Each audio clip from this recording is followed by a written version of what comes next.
Hello, and welcome to Two Pews in a Pod. Join us as we explore faith in a modern world at Evangelical Lutheran Church in Frederick, Maryland. Now, here is your host, Pastor Paul Baglios.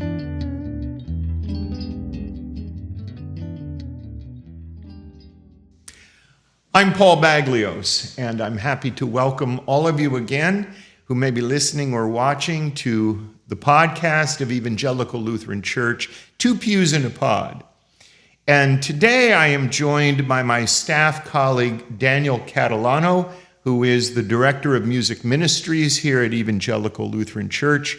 We're going to do 4 episodes in a series about the Episcopal Church. Many of you who are listening or watching this episode, likely already know that Daniel is Episcopalian. You may also know that he is currently a postulant for holy orders in the Episcopal Church, meaning he is in formation and preparation to be ordained as a priest of the Episcopal Church. We are anticipating, as we sit here recording this episode, it is August, and we are anticipating that next month, September, his progress through that formation with the Episcopal Church will bring him to the term candidate for ordination as an Episcopal priest.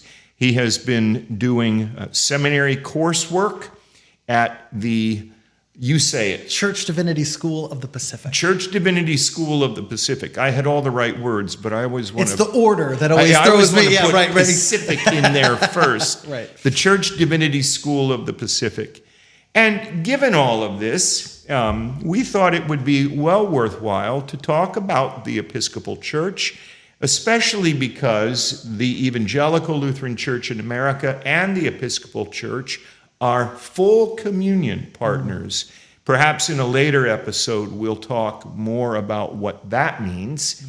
But today we want to talk a bit about the history of the Episcopal Church, beginning with Christianity, English Christianity, in the first millennium of Christian history.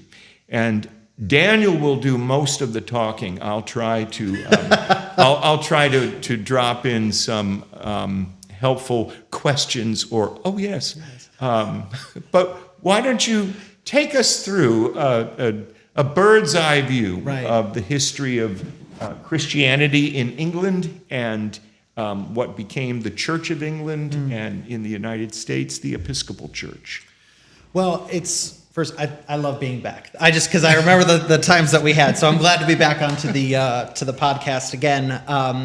The Episcopal Church, and even zooming out more to the Anglican Church, really has a both-and complex history. While it in itself is a Protestant denomination, it has a number of structural similarities to the Catholic Church. And the first thing you see in its history is while it recognizes the Church of England, Henry VIII, we know that, many of us know that time frame, that many Anglicans and Episcopalians first draw their perspective from the English Church of the 4th century. That when appointed the Archbishop of Canterbury, Augustine, depending on how you pronounce it, when he began the English Church, that is really the start of what was known as the English tradition. From there was a number of working with the polytheistic communities at the time. You had a lot of Celtic tradition there, and so the Norse traditions, even in Scotland, there were it was a hodgepodge of things in that particular time. But then once you get sort of past 1200, 1300, there's really strong roots of Christianity there as well.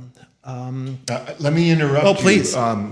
It might be helpful for you to say more about this because the British Isles were an extreme outpost of the Roman Empire.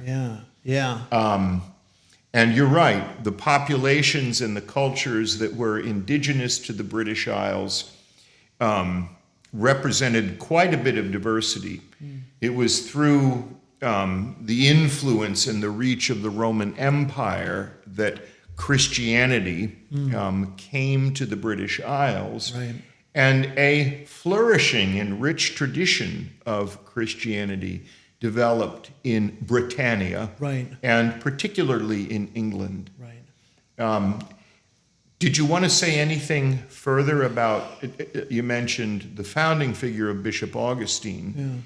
Yeah. Did you want to say anything further about some of the luminaries of the first millennium?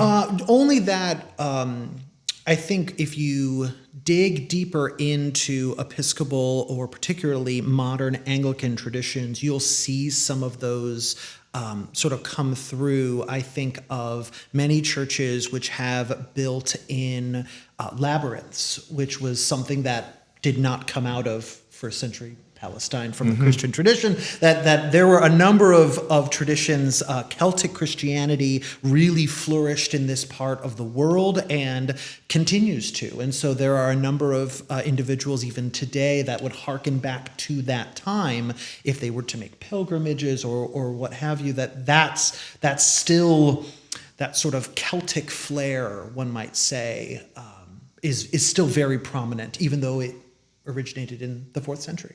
So, well, and I'm aware that England provided very fertile soil for the development and the expansion of the monastic movement Absolutely. in Christianity and various movements within monasticism. Yes, you see particularly in Wales, the congregations that developed there, that their bishops, just geographically and how everything was structured, that their bishops really functioned as monastic bishops, that these were men at the time.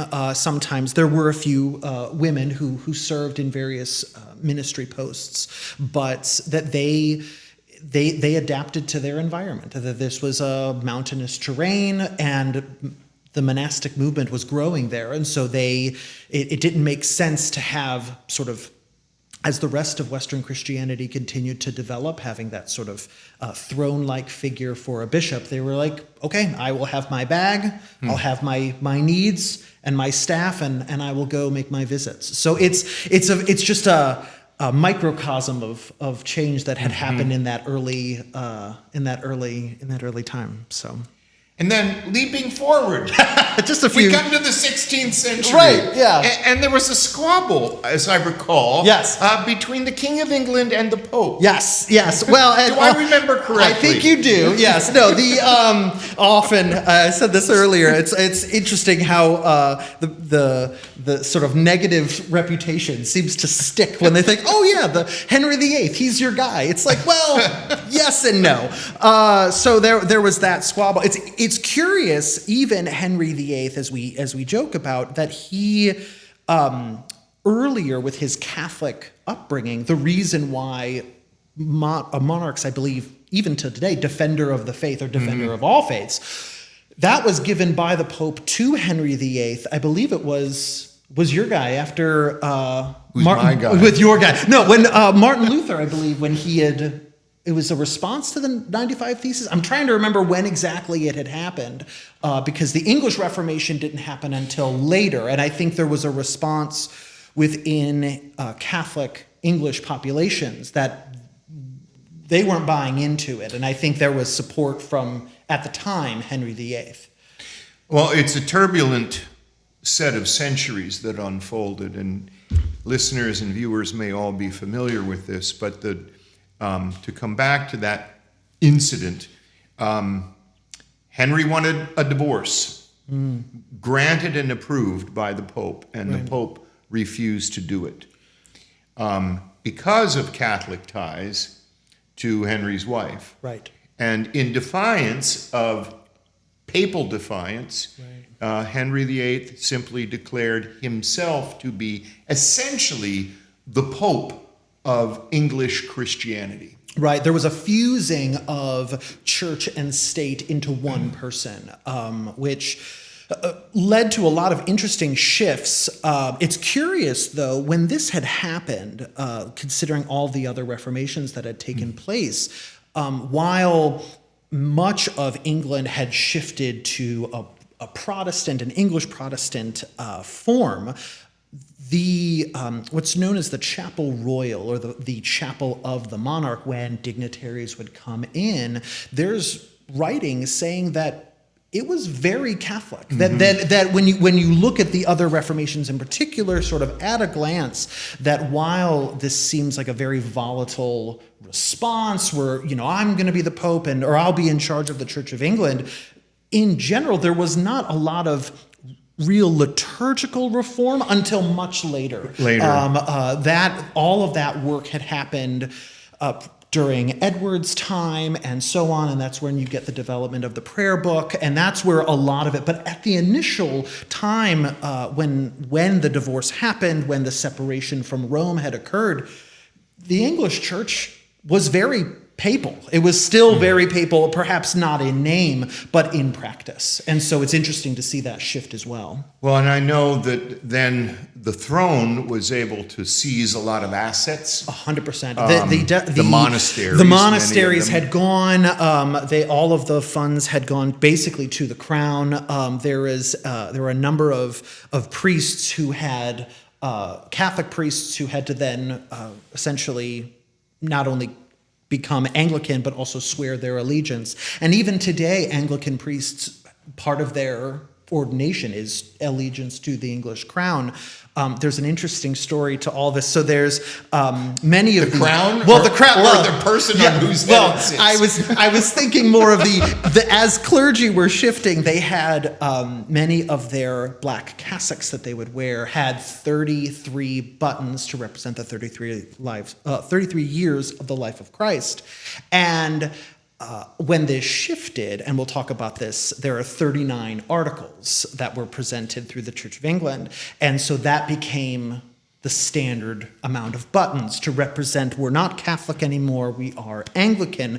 And many Anglican priests who were begrudgedly through death and all of that, they became Catholic, they became Anglican, and they were Catholic. If they disagreed with one of the articles, they would conveniently snip a button. So there were still Protestants protesting amongst Protestants, where they're like, I don't really believe in this, and so you'll see some of that. There were known as priest holes, where prominent former Roman Catholic families would hide Catholic priests who chose not to become Anglicans. Even famous composers like William Byrd and Thomas Tallis had helped with the music, but his student William Byrd, who has done a number of English motets, many pieces have been done in his name. He was Roman Catholic, and it's interesting seeing some of the articles in some of our history books that he was the chapel musician for the king. And they had a list of who was not attending Anglican churches, and William Byrd and his wife were, so you have this chief musician for the king, and they're having to discipline him because his wife is not attending mass. It's like, so it was just so turbulent in this time. Well, and your description of the turbulence gets at the complexity and at the risk of oversimplifying things. Right. Really what emerged from Henry VIII's fiat were at least three different, I'm going to say, tendencies among English Christians. Many of them mentally, emotionally, spiritually remained very much in their identity Roman Catholic. Right. And continued to hold a sense of allegiance to the Bishop of Rome, the Pope.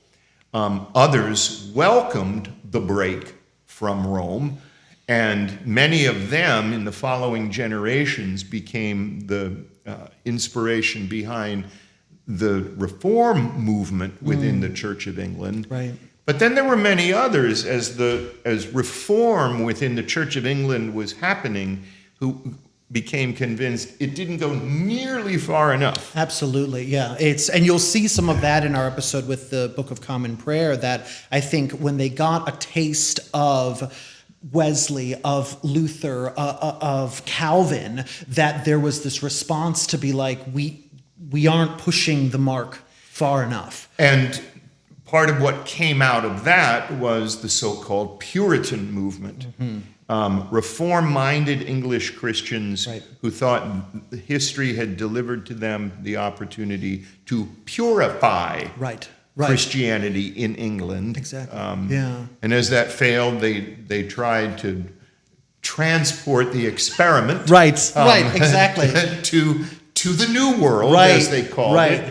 Well, and as a transition, then I think looking at what the Anglican Church looked like in the colonies is also, I think, good segue. No, I appreciate that. No, it's so one of the things that I had not known from my own upbringing, but through my classes, so Episcopal means bishop, the episcopate, and so part of it is the reliance on, but structurally, spiritually, and so forth, on our local bishops. And so it's interesting that once the American colonies began to develop, and as settlers were building more of their cities, England was less and less willing to send over bishops, clergy in general, but particularly bishops. And so while they had sent over clergy, and there were a number of parish priests, it was still for as fast as what the colonies, they were growing exponentially, and yet there weren't enough clergy to pastor to them, and there still wasn't a bishop. Structurally, when they're looking for answers, they just went back to the Bishop of London. That is your person. Well, no email, no snail mail, everything went on the boat, and even within traversing the Atlantic, there were, to have the survival rate, while most got across, there were still a number of issues where they sent over clergy and only 2/3 made it over because of sickness, because of the traveling. So it was interesting how the development, and as a result, the early colonial Anglican Church before the Revolution did not center around clergy-centered or Eucharist, but word and service. That many services that would occur, the primary service of a Sunday would be a morning prayer, led by sometimes a priest, most of the time a clerk. Many times they would raise up within congregations, and so it was critical to have that lay leadership upbringing. Vestries, or the local council of the church, was also in charge of in some places, the feeding of orphans. They were charged with the upkeep of the roads of the city, because while it was still in they had a town council or however, but the church was so integral to the community itself, and with no clergy. So there, that sense of the Puritans coming over, you have this Reformation brewing, as you have this spectrum of the clericalism and so on, and so you have this sense of, no, we can do this ourselves. Something similar happened among Lutherans in the British and North American colonies, and a big part of the reason for this was that spatial geography was a very different experience in North America than it was in Europe, whether we're talking about England or the continent. Right. And for the Church of England, the parish model that had flourished for centuries did not translate well to the North American colonies, because the population was too broadly dispersed. Right. As you say, there were ordained Anglican priests who would be sent or would volunteer to come to the colonies. Right. Many of them found it an unhappy experience. Right. It was a hardworking, insecure life. Right. And in the brewing appetite for freedom that was part of culture in the in the British North American colonies, few people were as likely as they may have been in England to do whatever their priest told them to do. Right. And you're right, no bishop of the Church of England ever served in North America. Right. Essentially, the care of Anglican communions in the North American colonies fell under the Bishop of London. Right. One interesting thing before, because I know we're short on time, but I want to say that there's a little bit of a legend, but the story about how did we get a bishop? Because as we all know, 1776 rolled around, and then suddenly it wasn't popular. Yeah, suddenly, I'm Church of England. Right. Yeah, the church. Yes, the England part, yep. less so. Yep. So essentially, there was a little bit of a tailspin because these priests who had come over, who had traversed all of this time, hard living, now we're no longer welcome. So many of them are like, "This is it. I'm done." And so. There were still a number of patriots who were involved and were still very present, but they needed a bishop. And so a bishop or a clergy by the name of Samuel Seabury, who went on to be the first Episcopal bishop of Ohio. There was lots of turbulence going on. They went to England with him to see, okay, while we're severed and we're the Episcopal Church and you're now the Anglican Church, they couldn't get enough paperwork to essentially ordain him as a bishop unto himself.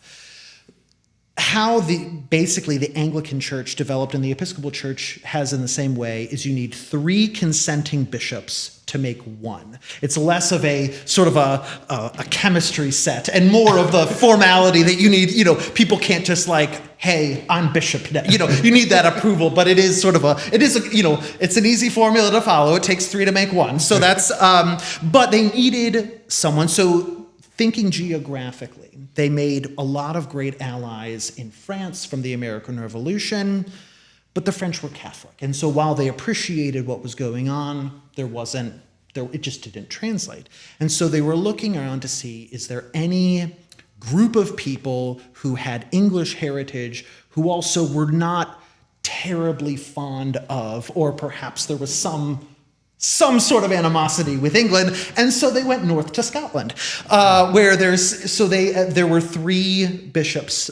They found 3 bishops. There were more who did it, but it was due to Scotland that we now have our bishops. They agreed. They consecrated him, which is why on the Episcopal crest you see that corner. So while it is an homage to the American movement, the American Church, that specifically, and you have the cross, the cross of St. Andrew of Scotland, it is due to our thanks to them. And the blue that we have is actually not the same blue as the flag. It's the blue of St. Andrew's cross. And so that is a sort of subtle recognition to how we then were able to pass along our apostolic succession, or our recognition of bishops that line from St. Peter onward. That was so important to us. Well, we will come back to that. I want to talk about that notion of apostolic or episcopal succession and what that has meant for Episcopalians, for Catholics, for Lutherans. We'll do that in a subsequent episode, but we'll pause at this point to conclude this episode. Thank you, Daniel, for doing this. Thank you, those of you who have listened or watched. We'll see you next time. This has been 2 Pews in a Pod, a podcast hosted by the lead pastor of Evangelical Lutheran Church in Frederick, Maryland. Thank you for listening, and we'll see you next time.